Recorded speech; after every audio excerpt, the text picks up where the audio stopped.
Hello friends, welcome to Pandiyanar சமையல். இன்னைக்கு நம்ம பார்க்க போற ரெசிபி என்னன்னு பார்த்தீங்கன்னா, ஒரு சூப்பரான காளான் மசால் தோசை எப்படி பண்ண போறோங்கிறதான் பார்க்க போறோங்க. நார்மலா நம்ம இட்லி தோசை அப்படின்னு அடிக்கடி செய்யாம இந்த மாதிரி டிஃப்ரெண்டா ஒரு டைம் ட்ரை பண்ணி பாருங்க. இன்னைக்கு நாம இந்த காளான் மசாலாவை ப்ரிப்பேர் பண்ணி இந்த தோசையில வச்சு எப்படி பண்ண போறோங்கிறதான் பார்க்க போறோம். பாருங்க எவ்வளோ சூப்பரா உள்ள இந்த காளான் மசாலாவோட இந்த தோசை எவ்வளோ அருமையாக இருக்குது பாருங்கள். கண்டிப்பாக இந்த தோசை வந்து எல்லாத்துக்குமே ரொம்ப பிடிக்குங்க. இப்போ வாங்க இந்த தோசையை நம்ம எப்படி பண்ணலாங்கிறத பார்க்கலாம். இந்த வீடியோக்குள்ளே போகிறதுக்கு முன்னாடி சப்ஸ்கிரைப் பண்ணாதவங்க சப்ஸ்கிரைப் பண்ணிடுங்க. பக்கத்தில் இருக்க பெல் ஐக்கான் பட்டனையும் அமுக்கிடுங்க. அப்போ தான் நான் போடுற வீடியோஸ் எல்லாம் உங்களுக்கு நோட்டிஃபிகேஷனில் வரும். இப்போ வரைக்கும் சப்போர்ட் பண்ணிட்டு இருக்க எல்லாருக்குமே ரொம்ப ரொம்ப நன்றிங்க. மேலும் மேலும் சப்போர்ட் பண்ணிகிட்டே இருங்க. உங்கள் ஃப்ரெண்ட்ஸ் அண்ட் ரிலேஷனுக்கும் ஷேர் பண்ணி சப்போர்ட் பண்ணுங்கள். இப்போ வாங்க எப்படி ப்ரிப்பேர் பண்ணலாங்கிறத பார்க்கலாம். முதல் இப்போ நம்ம காளான் மசாலா ரெடி பண்ணிடலாங்க. இப்போ நான் ஒரு கடாய் வச்சுருக்கிறேன். அதில் ஒரு 3 ஸ்பூன் பக்கம் எண்ணெய் விட்டுக்கோங்க. எண்ணெய் சூடானதும் ஒரு 1/2 ஸ்பூன் கடுகு போட்டுக்கோங்க. 1/2 ஸ்பூன் உளுந்தம்பருப்பு போட்டுக்கோங்க. இது லேசாக பொரியட்டும். கடுகு பொரிஞ்சதும் இஞ்சி பூண்டு இந்த மாதிரி ஒன்றும் பாதியமாக தட்டி போட்டுக்கோங்க. நான் ஒரு 4 பல் பூண்டும் ஒரு துண்டு இஞ்சியும் இந்த மாதிரி தட்டி போட்டுக்கிறேன். இதை நல்லா வதக்கிக்கலாம். பூண்டு இஞ்சி நல்லா வதங்கினதுக்கப்புறம் ஒரு பெரிய வெங்காயம் இந்த மாதிரி பொடியாக நறுக்கி போட்டுக்கோங்க. வெங்காயத்தையும் நல்லா வதக்கிக்கலாம். வெங்காயமும் நல்லா வதங்கிடுச்சுங்க. இப்போ ஒரு தக்காளி இந்த மாதிரி சின்ன சின்னதாக கட் பண்ணி போட்டுக்கோங்க. இதையும் நல்லா வதக்கிக்கலாம். இப்போ தக்காளியும் நல்லா வதங்கிடுச்சுங்க. இப்போ இதோட தேவையான அளவு உப்பு போட்டுக்கலாம்.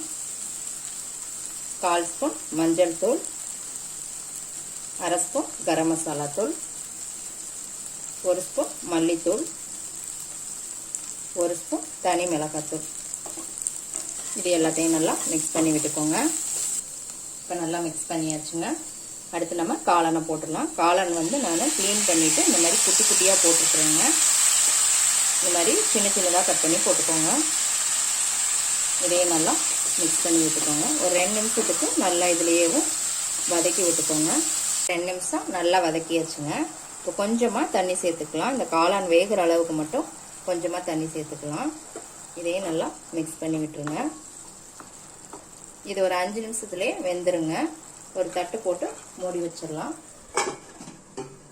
ஒரு 5 நிமிஷம் வேகட்டும். 5 நிமிஷம் ஆயிடுச்சுங்க. எப்படி இருக்குன்னு ஓப்பன் பண்ணி பார்த்துடலாம். பாருங்க நல்லா ட்ரையாகவும் ஆயிடுச்சு. காளானும் நல்லா வெந்துருச்சு. இப்போ இதோட கொஞ்சம் கருவேப்பிலை கொஞ்சம் கொத்தமல்லி போட்டு இதையும் மிக்ஸ் பண்ணி விட்டுருங்க. அவ்வளோதாங்க, காளான் மசால் ரெடி ஆயிடுச்சு. இப்போ காளான் மசால் ரெடி ஆயிடுச்சுங்க. அடுத்து நம்ம வந்து தோசை ஊற்றிடலாம். நான் இப்போ ஒரு தோசைக்கல் வச்சுருக்குறேங்க. கல் சூடாகட்டும். கல் சூடாயிடுச்சு. இது நார்மலாக வீட்டில் அரைக்கிற தோசை மாவு தாங்க. நல்லா லேசாக ஊற்றிக்கோங்க. ரொம்ப லேசாக ஊற்றிட வேண்டாங்க.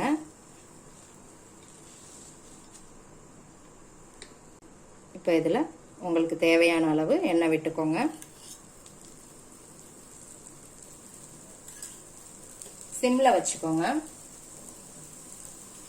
இப்போ இது மேலே நம்ம ப்ரிப்பேர் பண்ண காளானை இதில் வச்சிடலாம்.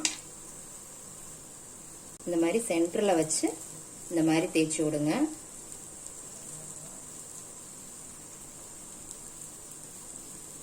இப்போ கொஞ்சம் ஃப்ளேம் ஜாஸ்தி பண்ணிக்கோங்க. இந்த மாதிரி எல்லா பக்கமும் மொறு மொறுன்னு வந்ததுக்கப்புறம் பரட்டி விட்டுக்கலாங்க. இந்த தோசையை ஒரு டைம் ட்ரை பண்ணி பாருங்கள். இந்த மஷ்ரூம் தோசையை அவ்வளோ டேஸ்டாகவும் சூப்பராகவும் இருக்குங்க. நீங்கள் ஒரு டைம் ட்ரை பண்ணிட்டீங்க அப்படின்னா அடிக்கடி செய்ய ஆரம்பிச்சிருவீங்க. நார்மலாக இட்லி தோசை இந்த மாதிரி சாப்பிட்றதுக்கு வெரைட்டியான இந்த மாதிரி தோசையை நீங்கள் ட்ரை பண்ணீங்கன்னா உங்களுக்கு ரொம்ப பிடிக்கும். குழந்தைங்களும் விரும்பி சாப்பிடுவாங்க. இப்போ இதை பரட்டி போட்டுக்கலாம்.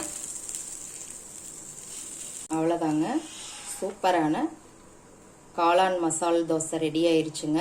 எப்படி இருக்குன்னு ட்ரை பண்ணி பாருங்கள். ட்ரை பண்ணி பார்த்துட்டு கண்டிப்பாக கமெண்ட்டில் போடுங்க. லைக் பண்ணுங்கள், ஷேர் பண்ணுங்கள், சப்ஸ்கிரைப் பண்ணுங்கள். கூடவே பெல் ஐக்கான் பட்டனையும் அமுக்குங்க. மறுபடியும் வேற ஒரு ரெசிபியோட சந்திக்கலாம் ஃப்ரெண்ட்ஸ். அன்போடு சமைத்து ஆனந்தமாய் உண்டு இன்பமாய் வாழுங்கள். வாழ்க வளமுடன்.